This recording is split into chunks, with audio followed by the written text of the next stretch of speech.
I would identify myself first as Chicana, second as Mexican or Mexican American, probably third as Latina.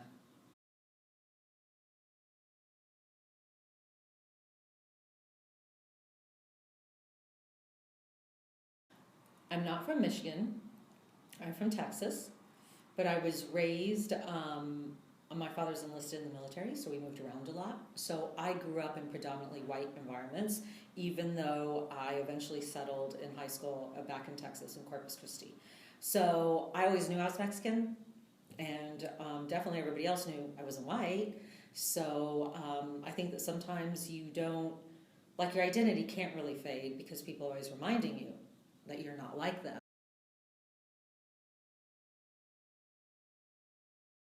History really counteracts the idea of Mexicans as being recently arrived, right? Mm-hmm. Even though her family, eventually somebody did come from Mexico, or somewhere back in the line somebody probably did come from Mexico. Like, I don't know that they were there before 1848, but my mom and her family never identified as immigrant. They never went to Mexico. They never had family in Mexico, but they were Mexican. I speak Spanish, but not comfortably.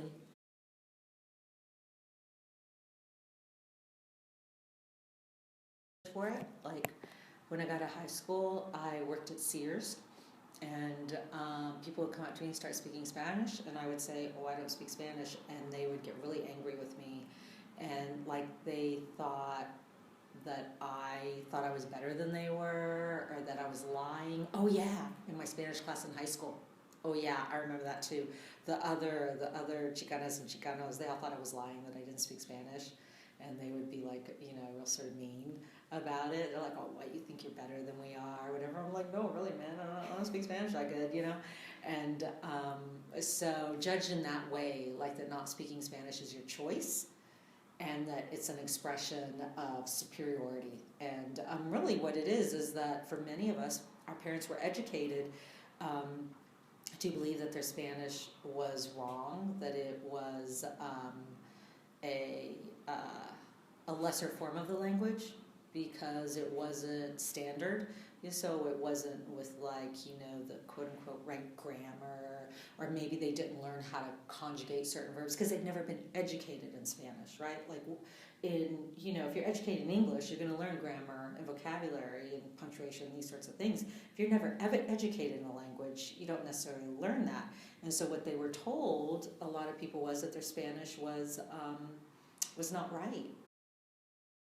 Is there anything you would like to say to an audience that believes you need to speak Spanish in order to identify as Chicana or Latina or Mexican American? Well, I guess, like I said earlier, that, Chicana or Chicano's alienation from Spanish makes them just as much Chicana or Chicano as somebody's familiarity with the language. We didn't choose that. We didn't choose to be separated from our language or the language of our family. That's a result of colonialism, as a result of an Anglo power structure that even still in the Valley in Texas now continues to promote an Anglo-centric curriculum and teach it to Mexican kids. So that, sometimes people internalize that racism. We come to believe these things about ourselves, right? I would say that, and I would say, just to remember it's connected to our history. The history of, of being displaced, the history of being sort of relegated to a certain status socially when Anglo settlement and colonization began in the U.S. Southwest. So that our alienation from Spanish, it's historically produced. It's not our choice.